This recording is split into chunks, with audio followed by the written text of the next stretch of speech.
Hasratku, rinduku, memuji, memuliakan. Shalom Bapak Ibu yang terkasih di dalam Tuhan kita Yesus Kristus. Saat ini kita masuk di dalam pembahasan tentang penyembahan sebagai gaya hidup, sesi yang ke-15, yaitu penyembahan dan pemberitaan firman, atau penyembahan dan khotbah, yaitu pemberitaan firman di dalam liturgi ibadah.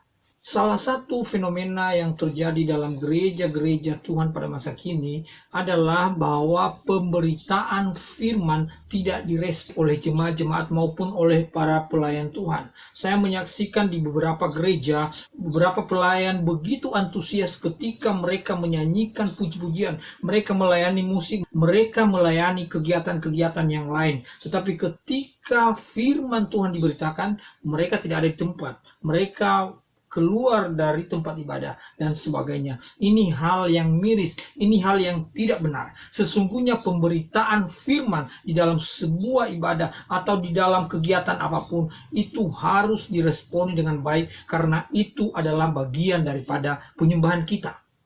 Sesungguhnya pemberitaan firman atau khotbah, dan demikian juga kita yang mendengarkan firman Tuhan itu merupakan penyembahan kita di hadapan Allah. Kita bisa belajar dari perjanjian lama bagaimana pemberitaan firman Tuhan itu, pembacaan kitab-kitab Taurat merupakan suatu penyembahan. Saya akan bacakan ayatnya bagi kita dari Nehemia pasal yang ke-8 ayat yang ke-3 sampai dengan ayat yang ke-9. Saya akan bacakan ayatnya bagi kita. Demikian firman Tuhan. Lalu pada hari pertama bulan yang ke-7 itu, Imam Ezra membawa kitab Taurat itu ke hadapan jemaah, yakni baik laki-laki maupun perempuan, dan setiap orang yang dapat mendengar dan mengerti. Ia membacakan beberapa bagian daripada kitab itu di halaman depan pintu gerbang air dari pagi sampai tengah hari di hadapan laki-laki dan perempuan dan semua orang yang dapat mengerti. Dengan penuh perhatian seluruh umat mendengarkan pembacaan kitab Taurat itu. Ezra ahli kitab itu berdiri di atas mimbar kayu yang dibuat untuk peristiwa itu. Di sisinya sebelah kanan berdiri Matitya, Sema, Anaya, Uria, Hilkia, dan Maasea. Sedang di sebelah kiri berdiri Pedaya, Misael, Malkin, Hasum, Haspadana, Zakharia, dan Mesulam. Ezra membuka kitab itu di depan mata seluruh umat karena ia berdiri lebih tinggi dari semua orang itu. Pada waktu ia membuka kitab itu, semua orang bangkit berdiri. Lalu Ezra memuji Tuhan Allah yang Maha Besar, dan semua orang menyambut dengan amin, amin, sambil mengangkat tangan. Kemudian mereka berlutut dan sujud menyembah kepada Tuhan dengan muka sampai ke tanah. Ayat-ayat yang barusan kita baca tadi itu memberikan pola dan teladan bagi kita bagaimana pemberitaan firman Tuhan itu atau khotbah itu atau pengajaran firman itu merupakan suatu penyembahan di hadapan Allah. Di dalam ayat 3 dan ayat 4, ketika firman Tuhan itu diberitakan, ketika ayat-ayat firman Tuhan itu dibacakan, maka seluruh jemaat mendengarkan firman Tuhan itu dengan penuh perhatian. Ini yang menjadi pelajaran penting bagi kita Bapak Ibu. Ketika firman Tuhan disampaikan, ketika khotbah dari mimbar, dari atas mimbar disampaikan, kita memberikan perhatian untuk mendengarkan kebenaran firman Tuhan itu. Kita mengaku kita mengasihi Tuhan dengan segenap hati, baik. Dengan segenap jiwa, baik. Dengan segenap kekuatan, itu baik. Dan kita jangan lupa juga mengasihi Tuhan dengan segenap akal budi. Maka kita mendengarkan firman Tuhan itu dengan pemahaman kita, dengan memahami apa yang dikehendaki oleh Allah, yang hendak disampaikan oleh Tuhan dalam kehidupan kita. Itu yang pertama. Jadi kita mendengarkan firman Tuhan dengan penuh perhatian. Kemudian yang kedua, kita menerima firman Tuhan itu. Di dalam ayat 7 dari ayat yang kita baca tadi, Nehemia pasal 8 ayat 7, disebutkan di situ mereka menerima firman Tuhan itu dan berkata amin. Amin. Amin berarti percaya dan menerima firman Tuhan itu.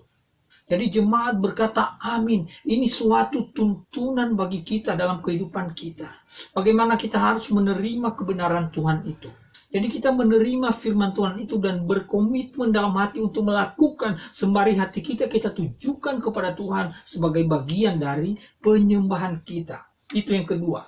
Dan yang ketiga adalah pemberitaan firman membawa kita menyembah Tuhan. Kita melihat di ayat 7, kita melihat dari bacaan kita tadi, bahwa ketika mereka mendengarkan firman Tuhan itu, mereka bersujud dan menyembah Allah. Mereka berlutut sujud menyembah kepada Allah. Mereka dengan sungguh-sungguh memuliakan Allah. Setelah mendengarkan firman Tuhan itu, mereka menerimanya dan kemudian mereka sujud menyembah, memuliakan Allah. Bapak Ibu, ini yang harus kita lakukan dalam kehidupan kita bergereja. Ini yang harus kita lakukan di dalam liturgi ibadah. Ini yang harus kita lakukan, kita menyembah, kita memuliakan Allah ketika kita mendengarkan firman Tuhan dalam suatu kebaktian. Amin Bapak Ibu. Oleh sebab itu, saya mengajak kita semua untuk memberikan perhatian, untuk hidup di hadapan Allah, mendengarkan firman-Nya, dan melakukan seluruh kehendaknya dalam pemberitaan firman itu. Dan kita menyembah, memuliakan Allah. Sekedar koreksi bagi para pemberita-pemberita firman, para pengkhotbah, para pengajar, mereka-mereka yang bertanggung jawab di atas mimbar untuk menyampaikan firman Tuhan. Kita harus mempersiapkan diri baik-baik supaya yang kita sampaikan itu adalah benar-benar firman Tuhan. Sayangnya pada zaman sekarang, memang asik sih, pemberitaan firman itu hampir tidak ada. Yang ada cerita, dongeng, motivasi, tetapi atas nama khotbah. Banyak para pengkhotbah yang terkenal, diundang kemana-mana. Tetapi isi pemberitaannya adalah dongeng. Bapak Ibu yang terkasih, tiap-tiap kali kita memberitakan firman, tiap-tiap kali ada khotbah, itu harus berpusatkan kepada Kristus. Sekalipun itu dalam perjanjian lama, harus berpusatkan kepada Kristus. Isinya tentang pertobatan, tentang penebusan, tentang kehidupan yang baru, tentang kemuliaan Allah. Semuanya membawa kita memuji dan memuliakan Allah, tunduk kepada Allah. Ada pemberitaan firman yang memberikan sugesti, dorongan supaya memaksa Allah, menagih janji-janji Allah. Itu bukan kebenaran Allah. Kalau boleh saya katakan, justru pengkhotbah-pengkhotbah yang ingin ketenaran itu memberikan janji-janji manis kepada jemaat. Dan mereka sangat terkenal. Tetapi kalau kita mau hidup dalam kebenaran Tuhan, justru kita berani menyampaikan berita tentang pertobatan. Memang tiap-tiap hari kita harus bertobat. Kita ini bukan manusia sempurna. Kita menyadari kita banyak khilaf, banyak kesalahan. Oleh sebab itu tiap hari kita memohon ampun, tiap hari kita harus bertobat. Maka pemberitaan firman Tuhan pun harus berisi tentang Injil, berpusatkan kepada Kristus. Dan semua dalam kehidupan praktis membawa kita tunduk kepada Allah, menyembah dan memuliakan Allah, melakukan kehendak-Nya. Itu jangan dibalik-balik. Jangan kita mendengar firman lalu kita disugesti, didorong, dikuatkan. Ayo, klaim janji Tuhan. Kamu akan kaya.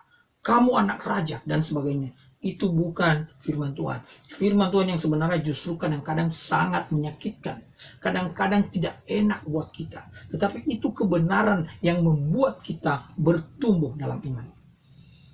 Bapak Ibu yang terkasih, saya mau sampaikan kepada kita, apapun dongeng, cerita-cerita yang baik, kesaksian-kesaksian yang disampaikan oleh siapapun atas nama pemberitaan firman, itu tidak berkuasa.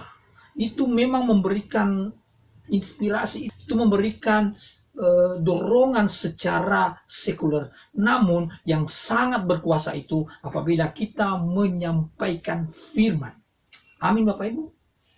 Dalam perjanjian baru disebut iman tumbuh dari pendengaran pendengaran akan firman. Ketika firman Tuhan disampaikan, ketika kebenaran Tuhan disampaikan, iman kita bertumbuh, kehidupan rohani kita bertumbuh. Itulah kebenaran. Maka dengan demikian kehidupan rohani kita semakin bertumbuh. Kita menyembah dan memuliakan Allah, dan itu hal yang berkenan kepada Allah. Bapak Ibu yang terkasih, saya mengajak kita semua, baik kita yang mendengarkan firman maupun kita yang menyampaikan firman, kita harus sungguh-sungguh menyembah Allah. Ketika mendengar firman Tuhan, kita dengan sungguh menerima firman Tuhan itu, dan kita jadikan hidup kita menyembah memuliakan Allah. Ketika kita harus memberitakan firman, ingat baik-baik bahwa yang kita sampaikan adalah firman Tuhan. Bukan dongeng, bukan cerita tentang kita, tetapi tentang Tuhan. Dengan demikian, maka kebenaran Allah berkuasa menolong kita, membuat iman kita bertumbuh, dan semakin hari semakin memuliakan Tuhan. Amin Bapak Ibu, Tuhan memberkati kita. Hasratku, rinduku, memuji, memuliakan